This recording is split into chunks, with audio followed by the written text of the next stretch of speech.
So the economy is crashing before our very eyes, and everybody seems to be a slave to their payday loans. With interest piling up and little to no hope in sight, people don't care about any sort of joy anymore. It's basic survival at its finest in modern times. So let's sit together, grab your popcorn, and let's see how bad it's actually getting out there. And oh yeah, if you like this type of content, then don't forget to like, comment, and subscribe. Can somebody make sense of why people are actually in my comments begging for an economic collapse to happen? It just doesn't make any sense to me. I know things are tough. I know that housing is expensive, and I know that groceries are expensive. But do you know what happens if there's an economic collapse? Jobs are going to be I gone. think they already The are. dollar is worth less money. If you think you're in trouble right now, you think things are expensive right now, you wait for an economic collapse. Just wait for it. Shiver me Trucks will timbers. stop driving. Grocery stores will close. You'll have access to less credit. These aren't good things. These are bad things. This will make, a time for somebody that's tough right now is going to get even more tough. I can't understand why anybody would be begging for an economic I think we're just collapse. pointing it out, bro. Correction, sure, I can understand correction, but a collapse in general would be awful for the overwhelming majority. A lot of us are already there, I think. The overwhelming majority. It's not going to rip dollars out of the rich people's hands and give it to the poor. It's going to make the poor even poorer.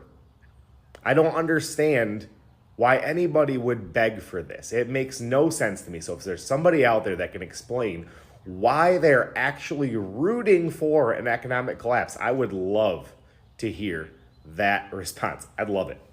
All right, well, apparently he'd love to hear the response. Well, honestly, when you already have nothing, you really don't have much more to lose. And a lot of people are just opting out to that option. Now, apparently everybody thinks the economy is going to be not going to be crashing, is already crashing right now. So a lot of these people have a lot of different opinions on that. Hearing the perspectives are deep. Unbearable how broke everyone is. Hear me out. I went ahead and got this juice and it's $2.59. Less than 5 years ago, it'd probably been like $1. True. Not to mention, every single city's rent is extremely high. What I mean by that is places where you used to pay like $750 a month for rent for a one-bedroom are easily going for $1,300-1,400 a month. You can't find one for less than that around here where I'm at. Especially given the fact that no one has been getting a raise or the pay has not gone up from any company since then. On top of that, no one can even afford houses. Where I live in Las Vegas, a house averages about $300,000 to $400,000. Now, I don't know about you, but I don't have that much money just sitting in my pocket. That's not including utilities, bills, food, water. There's all kinds of stuff that goes into it. I was thinking, no one even has wills these days, right? People die. There's no wills. You know, back in the day when you'd see people in the movies and they would be holding up a will and the lawyer would be reading. I mean, bro, like, when am I going to leave you?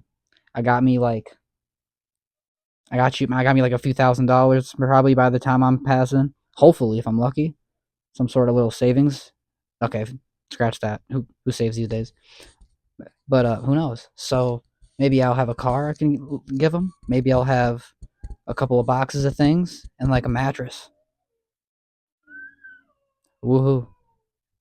Family with the will. Generational wealth. Anymore because nobody has any money. Not to mention, on top of that, the government's trying to tax us on everything. Like gas, you're getting taxed. You want to breathe air, you're getting taxed. You want to drink some water? You're getting taxed. It's so crazy to think that our country's trillions of dollars in debt. And it's like, how? Because you're taking every single penny we got. Not to mention, not trying to get political, but there's a 25% tariff coming on other countries. So that's just going to make everything even more high. I thought he said he wasn't going to make it political. $78 at the grocery store, I only get like 4 things from my refrigerator. People cannot live for real though.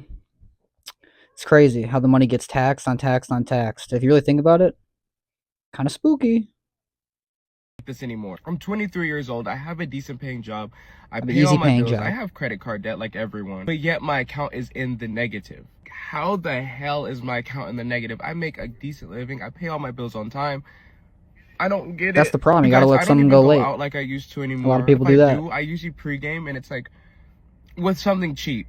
Right? And then I go out and I hang out with my friends and it's most of the time free. Right now, I'm currently extremely sick to where I can barely even move. My Wi-Fi is off, so I have to come over to Starbucks to do my work because I work remote. And I wanted to go to the doctor. I was thinking about it, but the doctor's a $50 copay. And a $50 copay for somebody who's in the negatives, I don't know what to do. I've maxed out my credit cards from my old rent because when you lose a job, what do? You have to put it on credit. You have to take out a loan. You have to do something. So all that's maxed out when I lost. What do you do? You just got to put it on credit. Job. Go to Starbucks. I have to get a drink in order to use their Wi-Fi. So I'm going to get a drink and the drink is $10. I have to ask my sister for money. Like, this is not funny, you guys. This is genuinely real life and this is It's tough. I feel like this has to end, right? Our economy in the US has to crash. It's not normal. Listen to me. Maybe the first guy was right. Maybe people are begging for the economy to crash. I don't know. I don't think it's going to get any better if that happens. I mean, is it already happening right now? Debatable. You guys can always debate that in the comments. You guys usually do it, even if I don't ask. But it is pretty overwhelming how the majority of people do feel this way, and how, you know, I've opted out just selling the majority of my things. I would never call myself a minimalist because don't get me wrong, I definitely enjoy the luxury of being able to own something. I've liked the whole collecting hobby. I don't do it anymore. I can't afford it, but it's just a lot of people would just put it all on credit and just like rack up debt. Like, do people not understand how interest work? It is so amazing to me how some people think. Listen to me. Listen I up, guys. will never be able to afford a house. Me neither. I will never be able to afford a house. Home prices are rising nationwide as inflation remains stubborn and mortgage rates remain high as Americans compete for fewer available homes. Home prices in March were up 0.4% compared to February. Now that's the second month in a row that we have seen gains. My parents' house that is $195,000 back in '96 is now worth like $500,000 to $700,000. What an investment. My children will never be able to have the life I live because I can't afford to do it. I don't think any of us thought when we were growing up that owning a home would be a luxury. Like maybe we thought it would be a bit difficult, but not like a luxury. Start here. The generational wealth gap. Let that sink in. That basically only the rich will be able to afford. No one that works a full-time job should be facing homelessness. And that's what my family is facing right now. Being completely radicalized by the rental housing market right now. Better get your storage containers ready. We're all going to be living in boxes soon enough.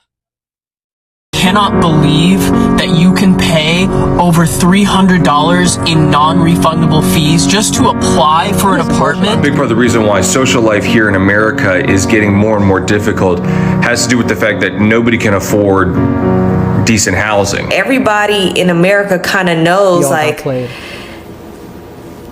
it's over. Like, there will be no recovery. Like, this is not like the other times. This ain't like 2008 where, oh, we'll crash and then we'll get back up. Because right now, this economy, this world is set up to make average American families fail. And I'm appalled that set up against us. Particular kind of capitalism not only fails to deal with the housing problem, but somehow routinizes it so that the homelessness is blamed on the homeless, blaming the victim kind of, because I can see why a society does it, because if you're such a failure at providing this basic human need, you better blame somebody, because otherwise you risk blaming yourself. If I can get my hands on a nice lump sum of money, baby, I'm buying land in another country and I'm out of here because there's nothing left here but struggle. That's the option that a lot of people are just opting no to. They'd rather just totally leave. And now we're going to get into some comments here. Let's see. Right here, let's see. If possible, live in your vehicle. Rent a small storage unit to put winter or summer clothes, depending on the weather, supplies, and other things that you don't need often for certain times of the year. If you ski or snowboard during winter, then you're not using them in spring or summer, put them in storage. In other words, try to overload your vehicle, change out stuff when seasons change. Everybody's just opting out to live in their vehicle, guys. There are no more homes. People don't even want homes anymore. They just want to have a nice looking tour bus. My cucumbers have doubled in price. I won't make it to 2030 at this rate. Not the cucumbers. Being a millennial, the toughest part is that when I was a kid, my parents told me I would never be unemployed. They said there's so much work, companies never have hands enough, graduates, and are grabbed up left and right. They said as long as I study hard, I'll never be unemployed for a single day of my life. Well, I worked hard. I graduated college, only with B's and A's. I've had 3 months of paid work in the last 2 years. I've got a bachelor and I'm struggling to find cleaning jobs. I'm at serious risk of homelessness or having to live on my mom's couch with all my belongings in storage if I'm lucky. I'm not asking to be a CEO. I'm just asking for I'm not asking for six figures. I'm not asking for the world. I only want what I worked for. I want a decent job and I want to live in a 2-room apartment in a small town, not having to worry about rent and food every month. Folks, doesn't that sound like the average American right now? Now, I genuinely appreciate you guys watching this. If you can relate to any single thing in this video, feel free to like, comment, subscribe. If you like topic discussion, conspiracy related content like this, it's getting messy out there, and I don't think it's getting any better. So that's something else. But I'll see you next time.